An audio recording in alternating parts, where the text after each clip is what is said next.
I'd like to start a new series for church history. This will be a long series because I will be doing one video, maybe two, 5-minute videos during the week. This will cover the beginning of the church until today. So it'll take us the whole year 2023 and maybe beyond.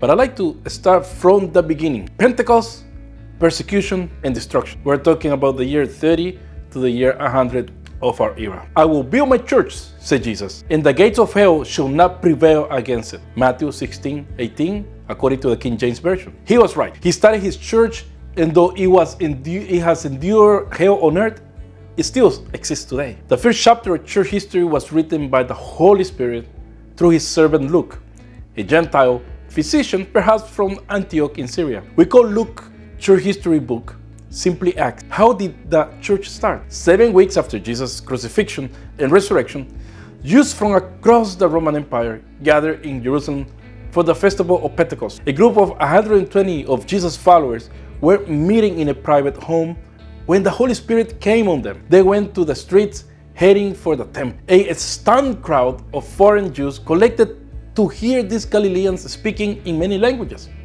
Galileans were not usually well educated. Arriving at the temple, Peter preached a powerful message, and 3,000 believed and were baptized.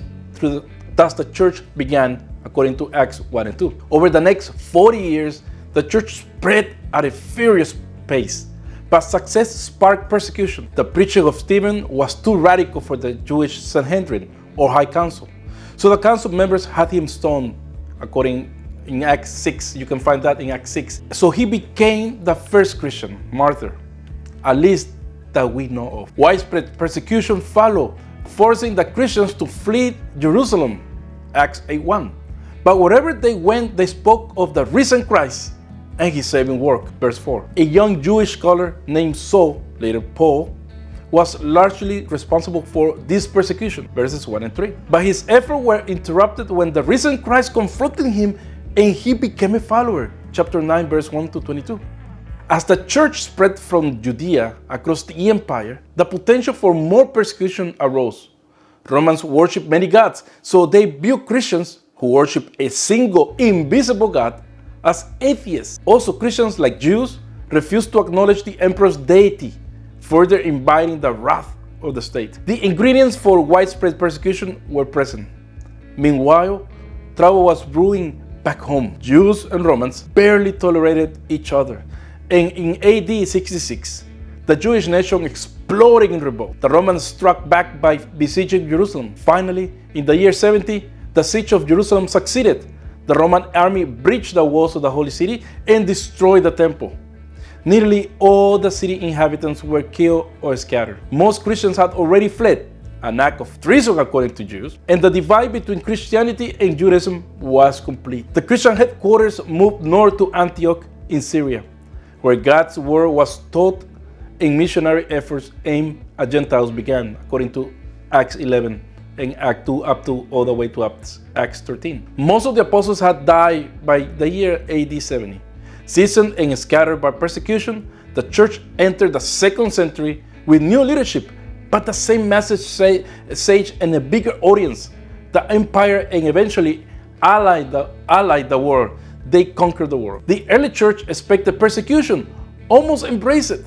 They considered martyrdom the highest form of imitating Christ who died for them. They rejoiced because they had been counted worthy of suffering, fearing disgrace for the name, according to Acts chapter 5, verse 41. So we come to the close of the 1st century of church history. We see that it's a persecuted faith, that it's a faith that has to face the empire. First the Jews, that they were persecuting them, and then the empire.